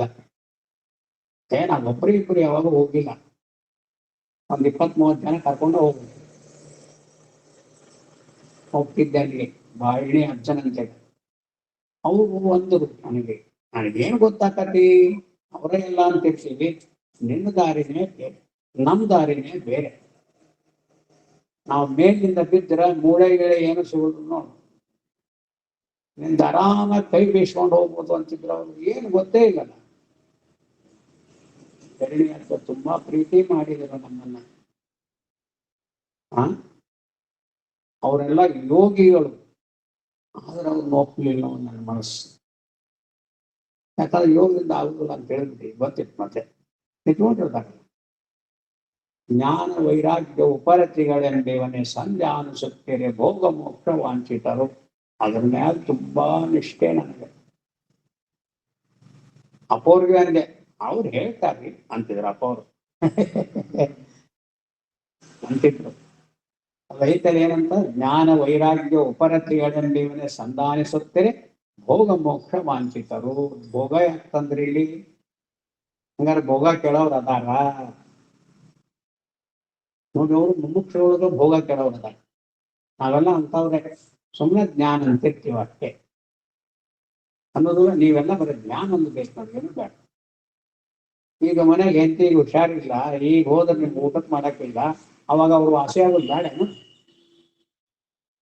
ಒಂದು ಶಿವನಗರ ನೀನೆ ನಮಗೆ ಹೇಳಿದ್ನಲ್ಲ, ಒಳ್ಳೆ ಅಲ್ಲಿಗೆ ಬರ್ತಿದ್ದಂತ. ಅವರು ಪರ್ಸನಲ್ ಕೇಳಕ್ ಹೋಗ್ತಾರಲ್ಲ, ಸಿದ್ದೇಶ್ವರ ಸ್ವಾಮಿ ಪರ್ಸನಲ್ ಭಾಳ ಜನ ಬರೋರು. ಆವಾಗ ಅವ್ರಿಗೆಲ್ಲ ಅವಕಾಶ ಮಾಡ್ಕೊಳ್ತಿದ್ರು. ಅವ್ರದ್ದು ಅರ್ಜೆಂಟ್ ಹೇಳ್ಬೇಕಲ್ಲ ಪಾಪ. ಎಲ್ಲರಿದ್ರೆ ಹೇಳಾಕು ಒಂಥರ ಸಂಕೋಚ ಇರ್ತಾರೆ. ತಮ್ಮ ಕಷ್ಟನೇ ಕೇಳೋ. ಹೌದು, ಗುರುಗಳ ಕರುಣೆ ಆದ್ರೆ ಎಲ್ಲ ಆಕತಿ. ನೀವು ಸಿದ್ಧಾರ್ಥ ಚರಿತ್ರೆ ಓದಿ ನೋಡ್ರಿ, ಎಷ್ಟು ಜನ ಉದ್ಧಾರ ಆಗ್ಯಾರ. ಉದ್ಧಾರ ಅನ್ಕೊಂಡು ನಾವೇನ್ ತಿಳ್ಕೊಂತೀವಿ, ಕಷ್ಟದಾಗ ಇದ್ದವರು ಸರಿಯಾಗ್ಬಿಟ್ರು, ಕಷ್ಟಗಳು ಹೋದ್ರು, ಶ್ರೀಮಂತರಾದ್ರು, ರೋಗಿ ನಿರೋಗಿ ಆದ. ಇವಲ್ಲ ಹೌದಲ್ಲ? ಇಲ್ಲಿ ಅದರಲ್ಲಿ ಹಂಗಿಲ್ಲ, ಜ್ಞಾನ ಹಂಗಿಲ್ಲ. ನೀ ನಿರೋಗಿ ಆಗೋದಲ್ಲ, ದೇವರಾತ್ರಿ ಭಾಳ ಚಿಲ್ಲರೆ ಕೆಲಸ ಇದೆ ಅನ್ಸೋದಿಲ್ಲ? ಅದಕ್ಕೆ ರಮಣ ಮಹರ್ಷಿಗಳು ಹೇಳ್ತಾರೆ ನೋಡು, ಅದು ಬೇಡ ನಮ್ಗೆ. ಯಾವ್ದು ಬೇಡ? ಅಷ್ಟು ಬ್ರಹ್ಮದವರು ಒಂದಾಗಿ ನಾವು ಇಲ್ದಂಗ ಆಗೋದು ಬೇಡ. ಬೇಕು ನಮ್ಗೆ ಏನು?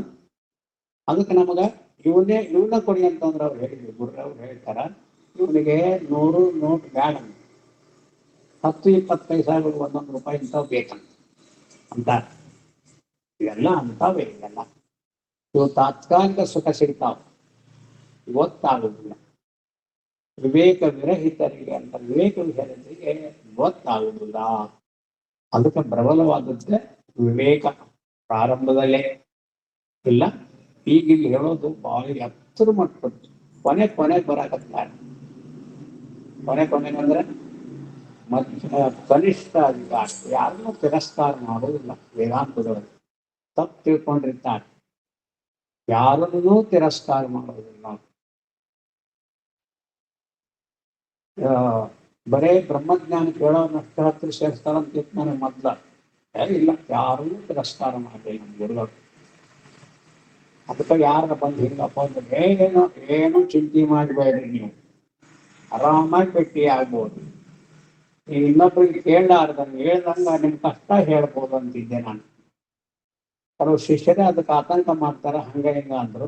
ಯಾವ ಶಿಷ್ಯರು ಹೇಳಿ ನಾನು ಹೇಳ್ತೀನಿ ಬರ್ರಿ ಇವತ್ತು ಅಂದೆ. ಬರ್ರಿ, ನೀವು ನಿಮ್ಮ ಹೆಂಡತಿ ಮಕ್ಕಳು ಕರ್ಕೊಂಡ ಬರ್ರಿ, ನಿಮ್ ಕಷ್ಟ ಏನೈತೆ ಅವ್ರಿಗೆ ಹೇಳಿ, ನಾ ದೂರ ಸರಿಸ್ತೇನೆ ಎಲ್ಲಾರನ್ನೂ ಅಂದೆ. ಹಂಗ ಮಾಡಿದೆ. ಅವನಿಗೆ ಭಾರಿ ಆನಂದ ಆಗೋದು. ಪಾಪ ಕಷ್ಟದಾಗ ಇರ್ತಾರೆ, ಅದನ್ನ ಕೇಳಕ್ ಬರ್ತಾರೆ. ಶಿಷ್ಯರು ಹಂಗೆ ಮಾಡಿದ್ರೆ ಶಿಕ್ಷರು ಕೆಲವು ಸಲ ಹಂಗಾಕತಿ. ನಮ್ಮಲ್ಲಿ ಶಿಷ್ಯರೇನು ಹಂಗೆ ಇರ್ಲಿಲ್ಲ. ಆದ್ರೆ ಅವ್ರು ತಾವೇ ಅಧಿಕಾರ ಸಾಧಿಸ್ಬೇಕು ಅಂತ ಮಾಡ್ತಿರ್ತಾರೆ. ಹಂಗ ಉಳಿದವ್ರೆಲ್ಲ ನೆಕ್ಸ್ಟ್ ನಾನು ಹೇಳ್ದಂಗ ಅವ್ರು ಕೇಳ್ಬೇಕು. ಇದೆಲ್ಲ ಭ್ರಮೆಗಳಂತ ಗೊತ್ತಾಗುದಿಲ್ಲ. ಗುರು ಕರುಣೆ ಇದ್ರೆ ಇವು ಯಾವೂ ದೊಡ್ಡವಲ್ಲ. ನೋಡಿ, ಮತ್ತೆ ಈಗ ನಾವು ಗುರುಗಳಂತಕ್ಕಾಗಿ ದೇವರಂತಕ್ಕಾಗಿ ಹೋಗ್ತೀವಿ. ಏನ್ ಬ್ರಹ್ಮಜ್ಞಾನಿ ಕೇಳಕ್ ಹೋಗ್ತಾರೆ? ಯಾರಲ್ಲ, ಅವನು ಶಿಷ್ಯ, ಅವನಿಗೆ ಹೇಳಕತ್ತಾರೆ ಈ ಉಪದೇಶ. ಹಂಗಾದ್ರೆ ಉಳಿದವ್ರು ಕೇಳಬಾರದು ಅಂತ ಅಲ್ಲ. ಕನಿಷ್ಠ ಇರ್ಲಿ, ಮಧ್ಯಮ ಇರ್ಲಿ, ಅಧಿಕಾರಿನೇ ಅಲ್ಲವನಿರ್ಲಿ, ಗುರುಗಳಂತ ಹೋಗ್ತೀವಿ. ಅದ್ರದ್ದೊಂದು ದೊಡ್ಡ ಜಾತ್ರೆ ಸಿದ್ಧಾರ್ಥ ಜಾತ್ರೆಯಂಗೆ ಅವ್ರು ಮಾಡಿದ್ರು ಸಿದ್ಧಾರ್ಥ. ಎಷ್ಟು ಜನ ಬರ್ಲಿ ಮಹಾತ್ಮರ ಲಕ್ಷಣ. ಭಗವಾನ್ ಬುದ್ಧ ಇಡೀ ಜಗತ್ತಿಗೆ ತುಂಬಾ ಸುತ್ತಾಗಿನೂ ಬರ್ಲಿ. ಬರೇ ಬ್ರಹ್ಮಜ್ಞಾನಿ ಹೇಳಿದ್ರು ಏನೋ ಅಂತ ಇವ್ರು ತಿಳ್ಕೊಂಡಾರ. ಪಾಪ ಕಿಸ ಗೌತಮಿ ತಗೊಂಡು ಬರ್ತಾಳಲ್ಲ, ಏನು ಶಾಂತತೆಯನ್ನು ಉತ್ತರ ಕೊಡ್ತಾರ ಅವ್ರಿಗೆ. ಬಂದು ಬಹಳ ಪ್ರಕ್ಷುಬ್ಧ ಆಗಿರ್ತೈತಿ ಮನಸ್ಸು. ಕಿಸ ಗೌತಮಿ ಇಲ್ಲ ಆಗ್ಲಿ ಮಾಡ್ಲಿ, ಎಷ್ಟು ಸಮಾಧಾನ ಅವ್ರಿಗೆ. ಯಾಕೆ ಎಪ್ಕೊಂಬಂದು ಯಾವಾಗ ಅಂದ್ಬಿಡ್ತೀವಿ ನಾವು ಅಲ್ಲ. ಒಂದ್ ಯಾರು ತಿಳ್ಕೊಂಡಿರ್ತಾರೆ. ತರುಣಗಿರಲ್ಲಿ ಜೀವರಳು ಇಷ್ಟು ಅನುಭವ ಸಾರ ಇರಬೇಕು. ಅಲ್ಲೇನೋ ತರುಣ ಸತ್ತಲೆ ಶಾಸ್ತ್ರ ಪರಿಣತಿ ಸುಗುಣ ಸುಜ್ಞಾನಗಳಿರಲು ಆತನೇ ಸೇವೆ ಗುರುವಕ್ಕು ಅಂತ ಹೇಳ್ಯಾರ. ಬಹುಶಃ ಅನುಭವ ಸಾರ ಇರ್ಬೇಕು. ಗುರುಗಳಂದ್ರೆ ಹೆಂಗಿರ್ಬೇಕು, ನಿಜವಣ ಶಿವಗಳು ಗುರುಗಳು ಹೆಂಗಿರ್ಬೇಕು ಅಂತ ಪೂಜೆ ಮಾಡ್ಯಾರ. ಅದು ಅಷ್ಟು ಕರುಣೆ ಇತ್ತಂದ್ರೆ ಇಲ್ಲಿಗ ಲೋಕ ಉದ್ಧಾರ ಆಗುದು ಹೆಂಗೋ. ಉದ್ಧಾರ ಆಗುದಂದ್ರೆ ಗೊತ್ತಾ, ಸಣ್ಣ ಕಷ್ಟನೇ ಇಲ್ಲ, ಅದು ಪಾರ ಆಗುದು ಹೆಂಗ ಸಾಧ್ಯ ಆಗುದಿಲ್ಲ. ಗುರಿನ ಹತ್ರ ಎಲ್ಲರೂ ಬರ್ತಾರೆ, ಎಲ್ಲರೂ ಬರ್ಬೇಕು. ಗುರುಗಳು ಅದೃಶ್ಯಕಾಲ ಸಿದ್ದೇಶ್ವರ ಹೇಳಿದ್ರು, ಇಲ್ಲೇನ್ ಮಾಡಿ ನಾವು ಉತ್ತರ ಇದ್ದು ಜೋರ ಅಂದ್ರು. ಅದು ಏನೋ ಹೌದು ಆಕತೆ. ಪಾಪ ಜನ ಹುಡುಕೊಂಡು ಬರ್ತಾರ, ದರ್ಶನ ಮಾಡ್ಬೇಕು ಅಂತ ಅಂತಾರ. ಅಲ್ಲಿ ಹೋಗ್ತೀನಿ ಬ್ಯಾಡ ಅಂತೀವ್ರು. ಡಾಕ್ಟರ್ ಇದರಲ್ಲಿ ಇರ್ತಾರಲ್ಲಿ ಬ್ಯಾಡ ಅಂತ, ಕಾಲಿದಾಗಿರ್ತದ ಬೇಡ, ಹೋಗ್ತೀನಿ. ನಾನು ಅಲ್ಲಿಗೆ ಹೋಗ್ತೀನಿ, ಬಿಜಾಪುರ. ಅಲ್ಲಿ ಬಹಳ ಜನ ಬರ್ತಾರಲ್ಲ, ಸನ್ಯಾಸಿಗಳು ಬರ್ತಾರ, ಗೃಹಸ್ಥರು ಬರ್ತಾರೆ, ಎಲ್ಲರೂ ಬರ್ತಾರೆ. ನಾನು ಯಾರ್ಯಾರು ಅದಾರ ಅಂತ ಅಂತಿದ್ನೋ ಇಷ್ಟರು ಬಂದ್ರು. ನನಗೆ ಎಷ್ಟು ಸಂತೋಷ ಆತಂದ. 27 ದಿವಸಕ್ಕೆ ಬರೋರು, ದೊಡ್ಡವರು, ಜಗದ್ಗುರುಗಳು, ಸಣ್ಣ ಗುರುಗಳು, ದೊಡ್ಡ ಗುರುಗಳು ಎಲ್ಲರೂ ಬಂದರು. ಸಾಧಕರು, ಭಕ್ತರು, ಉಪಯುಕ್ತರು ಎಲ್ಲರೂ ಬಂದರು ನೋಡಲ್ಲಿ. ಮನೆಗೆ ಎಲ್ಲರೂ ಬಂದ್ರು, ಎಲ್ಲರ ಜೊತೆಗೂ ಮಾತಾಡಿದ್ರು, ದರ್ಶನ ಕೊಟ್ಟರು.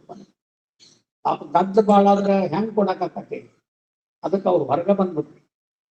ಅದ್ರ ಸಲುವಾಗಿ ಅವ್ರಿಗೆ ಇಡೀ ಜೇರು ಹೊರಗೆ ತಕೊಂಡ್ಬಂದ್ಬಿಟ್ರು. ಅವ್ರ ಇಚ್ಛೆಂತೆ ಅಲ್ಲ, ಅವಾಗ ತೃಪ್ತಿಯಾಗಿ. ಯಾಕಂದ್ರೆ ಅದು ಹುಷಾರಿದ್ದಾಗ ರೂಮ್ನಾಗ ಇಡಾಕ್ ಬರ್ತದೆ, ಹೊರಗಿಟ್ರೆ ಬೈಲ್ಗೆ ಆಗತ್ತೇನು? ವ್ಯವಹಾರದು ಹೌದಲ್ಲೋ ಅಂದಿದ್ರು. ಅದಕ್ಕೆ ಅವ್ರು ಹೇಳಿದ್ರು, ಪಾಪ ಬಿಸ್ಲ ಕಾಯ್ತಿರ್ತಾರೆ, ಎಷ್ಟೋ ದೂರದಿಂದ ಬಂದಿರ್ತಾರೆ, ತೆಗಿ ಅಂತ ತಗ್ಸಿದ್ರು. ಅದಕ್ಕೆ ಲಿಫ್ಟ್ ಮಾಡ್ಬಿಟ್ಟು ಆ ಒಂದು ಚೇರ್ ಇಟ್ಟು ಕೆಳಗೆ ಕರ್ಕೊಂಡ್ಬಂದು ಮೇಲೆ ಕರ್ಕೊಂಡು ಗಂಟೆ ಹೊರಗಿರೋ ಮತ್ತೆ ಅಲ್ಲಿ ಪ್ರವಚನ ಮಾಡ್ಸವ್ರು. ಯಾರು ಸ್ವಾಮಿಗಳಿಗೆ ಯಾರು ಬಂದಿದ್ರ ಮಾತಾಡಿ ಬಂದಿಷ್ಟು ನನಗೂ ಹೇಳಿದ್ರಪ್ಪ ಮಾತಾಡೋ ಅಂತವ್ರಿಗೆ ಹೇಳೋ. ಅವ್ರು ಅವ್ರ ಕಾಯಿಲೆ ಅವ್ರು ಹುಷಾರಿಲ್ಲ ಅಂತ ಜನ ನೋಡಕ್ ಬಂದಾಗ ಅಲ್ಲಿ ಪ್ರವಚನ ಹೇಳಿಸ್ತಾರೆ ಗುರುಗಳು. ಇಲ್ಲ ಅದೊಂದು ಅದ್ಭುತ ನೀವು ನೋಡ್ಬೇಕಾಗಿತ್ತು ಜೀವನದಲ್ಲಿ. ಒಬ್ಬ ಜ್ಞಾನಿ ಮಹಾತ್ಮ ಬೇಗ ಬಿಡುವಾಗ ಹೆಂಗಿರ್ತಾರೆ ಎಂಥವ್ರಿಗೂ ಎಂಥ ಅವಸ್ಥೆ ತಳಿತವ್ರಿಗೂ ಪ್ರಜ್ಞೆ ಹೋಗ್ತದೆ ಕೊನೆಗೆ. ಕೊನೆಗೆ ಹೋಗ್ಲೇ ಇಲ್ಲಪ್ಪ ಅವ್ರಿಗೆ. ಒಂದು 3 ದಿವಸ ಉಸಿರಾಟದ್ದು ಕಷ್ಟ ಆಯ್ತು. 3 ದಿವಸ ಕೊನೆ 3 ದಿವಸ ಅಲ್ಲಿ ಪ್ರವಚನ ನಿಲ್ಲಿಸ್ಬಿಟ್ಟಿತ್ತು. ಬರೇ ದರ್ಶನ ಮಾತ್ರ ಇತ್ತು.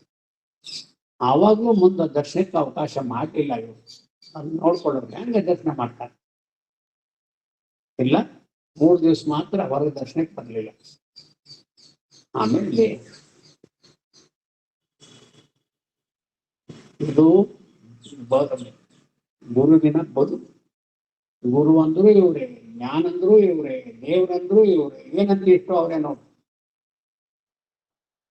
ನಾನು ಹೇಳಿದ್ರು ಜೀವನ ಶಿವಗಳೇ ಪರಮಾನುಭವದಲ್ಲಿ ಹೇಳ್ತಾರೆ, ಗುರು ವಚನವೇ ಶ್ರುತಿ, ಸ್ಮೃತಿ ಏನಂತೆ ಅಲ್ಲ ಗುರು. ನಾವೆಂತಂತದ್ದು ಬೆಳೆಸ್ಕೊಂಡ್ ಬಂದಿದ್ದೀವಿ. ಸರ್ವಸ್ವ ದುಡ್ಡೆ, ಸರ್ವಸ್ವ ಹೆಂಡತಿನೇ, ಸರ್ವಸ್ವ ಮನೆ. ಅಷ್ಟೇ ಇದನ್ನು ಬಿಡಿಸ್ತಾರಂದ್ರೆ ನಿಮ್ಮನ್ನ ಒತ್ತಾಯದಿಂದ ಕಸೆ ಬಿಡುದಿಲ್ಲ. ಆರಾಮಾಗಿ ನೀವೇ ಗುರುವಾಗಿ ಮಾಡಿ ತಾನೇ ಬಿಟ್ಟೋಕಟ್ಟದು. ಗುರುವಿನ ಹತ್ರ ಇದ್ರ ನಿಂದು ಪ್ರಾಮಾಣಿಕತನ ಇದ್ರೆ, ಮುಕ್ತನಾಗ್ಬೇಕು ಅನ್ನುವಂತ ಪ್ರಾಮಾಣಿಕತನ ನಿನಗಿದ್ರೆ ನಿನಗೆ ಅಂತರಂಗದಲ್ಲಿ ತುಡಿತಿರ್ಬೇಕು ಅದು. ಯಾವಾಗ ಮುಕ್ತನಾದೇನು, ನಾವು ಅಪರೂಪವು ಇವರೇ ಮಹಾತ್ಮರ. ಇದು ಹೇಳುವುದು ಉಳಿಯದೆ ಗುರುಪಾದ ಸೇವೆಯನ್ನು ಒಲವಿಂದೆ ಮಾಡದೆ, ವರ ನಿಗಮವ ನೋಡದೆ, ಸದುಗತಿ ಆಸೆಗಳು ಉರಿಯದೆ ಬೆಂದು ಹೋಗುದು. ನಾನು ಯಾವತ್ತು ಬ್ರಹ್ಮಜ್ಞಾನ ಪಡೆದೇನೆ ಇಲ್ಲ, ಅದ ಮುಮುಕ್ಷತ್ವ. ಇವನು ಅರ್ಜುನ ಬಳಲಿ ಗಂಡಾಗಿ ಹೋದ. ಆವಾಗ ತಂಪು ಬರೋದಕ್ಕೆ ಕೃಷ್ಣ ಪರಮಾತ್ಮ ಇದ್ದಷ್ಟು ಬಳಲಿ ಗಂಡಾಗಿ ಹೋಗಿರ್ತಾನೆ. ಅವನಿಗೆ ದಿಕ್ ಭ್ರಮೆ ಆಗಿರ್ತದೆ. ಅವುಗಳೇನು ನಿಮ್ಗೆ 1-2 ನಿಮಿಷ ಹಾಕತಿ ದಿಕ್ ಭ್ರಮೆ, ಮತ್ ಹೋಗತಿ. ನಮ್ಗೆಲ್ಲ ಹಂಗ ನಾವು ಆಪ್ ಸತ್ತಾಗ, ನಮ್ ಯಾರು ದೊಡ್ಡವ್ರು ಸತ್ತಾಗ, ಹೆಚ್ಚು ಹೆಣ್ಣು ಸತ್ತಾಗ ದಿಗ್ಭ್ರಮೆ ದಿಕ್ಕ ತಿಳಿದು ಅಂಥವ್ರು ಗುರು ಮತ್ತೆ ಕಳ್ತಿದ್ರು. ಒಂದೇ ಸಮಯ ಅವರು ಏನ್ ಹೋದ್ರು, ಗಂಡು ಹೋದ, ಮಕ್ಕಳು ಹೋದ್ರು. ಎಷ್ಟು ಆಶ್ಚರ್ಯ. ಜಗತ್ತಿಗೆ ಹೀಗೆ ಇದನ್ನು ಬದಲಾವಣೆ ಮಾಡಕ್ ಬರುದಿಲ್ಲ. ಆದ್ರೆ ದೇವರದನ್ನು ಬದಲಾವಣೆ ಆಗಲಾರದು ದೇವರು. ಅದು ನಿಮ್ಮ ಸ್ವರೂಪ. ಪಿಸಾಗೌತಿ ನಿಮ್ಗೆ ಎಷ್ಟು ಸರಳವಾಗಿ ಮಾಡಿದ್ರು ಅವರು. ಏನೇ ಇಲ್ಲಮ್ಮ, ಏನು ಕರುನಾಡಿದೆ. ಪಿಸಾಗೌತಮಿ ಯಾರು, ಬುದ್ಧ ಯಾರು? ಬಂದು ಬೇಡ್ಕೊಂಡಾಗ ನಾನು ಅನಾಥೆ, ನಾನೊಬ್ಬಳೇ ಆಗಿನಿ, ನನಗ್ ಗತಿ ನಾನು ಒಬ್ಬ ಮಗನೇ. ಅವನು ಸತ್ತು ಹೋಗ್ಯಾನಿಲ್ಲ. ಎಲ್ಲರೂ ಹೇಳಿದ್ರು ಭಗವಂತನಂತೆ ಹೋದ್ರು. ಅವನಿಗೆ ಭಗವಂತ ಅಂತ ಇರ್ತಿದ್ರು ಬುದ್ಧನಿಗೆ, ಬುದ್ಧ ಭಗವಂತ ಅವ್ರಂತೆ ಹೋದ್ರು ಬದುಕಿಸ್ತಾರ ಅಂತಿದ್ರು ಅಂತ ಕೇಳಿದ್ರು. ಯಾರನ್ನೂ ಕೇಳಿಲ್ಲ. ಮಗನ್ ತಗೊಂಡು ಹೋಗ್ತಾ ಅರ್ಜೆಂಟ್ ಬುದ್ಧನ ಮುಂದ ಇಟ್ಟು ಆಯ್ತು ಬಿಡು, ಯಾಕೆ ಸಮಾಧಾನ ಅವ್ರಂದ್ರ ಏನ್ ಚಿಂತೆ ಇಲ್ಲ. ಅವಾಗ ತಾಯಿ ಅವ್ರ ಮಾತು ಹೇಳಿದ್ರು, ಹೊರಟೆ ಒಂದಿಷ್ಟು ಸಾಸಿವೆ ಕಾಳು ಬೇಕು, 4 ಸಾಸಿವೆ ಕಾಳು ಬೇಕು ಅಂದ್ರು. ಏನು ಸರಳ ಬೋಧಿ ಅವ್ರದ್ದು ಅಲ್ಲ. ಯಾರಿಗೆ ಗೊತ್ತಿಲ್ಲ ಸಾಸಿವೆ ಕಾಳು? ನೀನು ಹೋಗು ಆದ್ರೆ ಆ ಸಾಸಿವೆ ಕಾಳು ತರಬೇಕಾದ್ರೆ ಆ ಮನೆಗೆ ಯಾರು ಸತ್ತಿರ್ಬಾರ್ದು ನಾವು ಅಥವಾ ಹುಡುಕು ಹಂಗಾದಾಗಿ ಊರು ತುಂಬಾ ಹುಡುಕಿದ್ವಿ ಅವಳಿಗೆ ಜ್ಞಾನ ಆಗಿಬಿಡುತ್ತೆ ಸಾವಿಲ್ಲದ ಇಲ್ಲ ಸಾವಿನ ವರ್ಣನೆ ಮಾಡೋದು ಬೇರೆ ಯಾಕೆ ಸಾವಿದೆ ಹೇಳೋ ಮಹಾತ್ಮರೇ ಸತ್ ಹೋಗ್ತಾರ ಏನು ಸಾಮಾನ್ಯರ ಪಾಡೇನು ಇಲ್ಲ ಹೌದಲ್ಲ ಅವಾಗ ಆಗಲೇ ಅವಳಿಗೆ ಅಂತಃಕರಣ ಇದಾಗ್ಬಿಟ್ಟಿತ್ತು ಅವಾಗ ಬುದ್ಧನಿಗೆ ನೀ ಬೋಧೆ ಮಾಡುದು ಇದೇ ಮಾಡುದು ಏನು ಕೇಳಲೇ ಇಲ್ಲ ಬಂದು ಗೊತ್ತಾಯ್ತು ಭಗವಂತ ಅಂತ ತನ್ನ ಮಗನ್ ತಗೊಂಡು ಹೋಗ್ತಾನೆ ಹೀಗಿರ್ಬೇಕು ಬೋಧೆ ಏನಾರು ಮಾಡಿದ್ರೇನು ಅವ್ರಿಗೆ ಏನಾರ ಕಷ್ಟಪಟ್ಟೇನು ಏನೂ ಇಲ್ಲ ಬರೀ ಎರಡು ಮಾತಲ್ಲ ಇದು ಒಂದೆರಡು ಮಾತು ಅದು ಒಂದೆರಡು ಮಾತು ಮಾತಿನೊಳಗೆ ಅವನ್ನ ಬ್ರಹ್ಮಜ್ಞಾನಿ ಆನಂದ ಸ್ವರೂಪ ಮಾಡಿಬಿಟ್ಟಿದ್ದಾರೆ ಅವ್ರನ್ನ ಅಷ್ಟು ಗುರುವಿನಲ್ಲಿ ಸಾಮರ್ಥ್ಯ ಅದು ಪಟ್ಟಿತ್ತು ನಮ್ಮ ಗುರುಗಳಲ್ಲಿ ಯಾರು ಹೋಗ್ಯಾರ ಅದಕ್ಕೆ ಅಂತೀನಿ ಯಾರು ಹೊರಗೆ ಹೋಗ್ಯಾರ ಅವ್ರು ಧನ್ಯರು ಪಾವನ ಪುರುಷರು ಎಲ್ಲಿ ಕಂಡ್ರು ಅವ್ರು ನಮಸ್ಕಾರ ಮಾಡುವಂತವ್ರು ದರ್ಶನ ಆಗೈತಲ್ಲೋ ದರ್ಶನ ಅಂದ್ರೆ ಏನ್ ಗೊತ್ತೇನು ಕಾಣೋದು ಅನುಭವಿಸೋದು ಹಂಗ ಮತ್ ನಾಳೆ ನೋಡೋಣ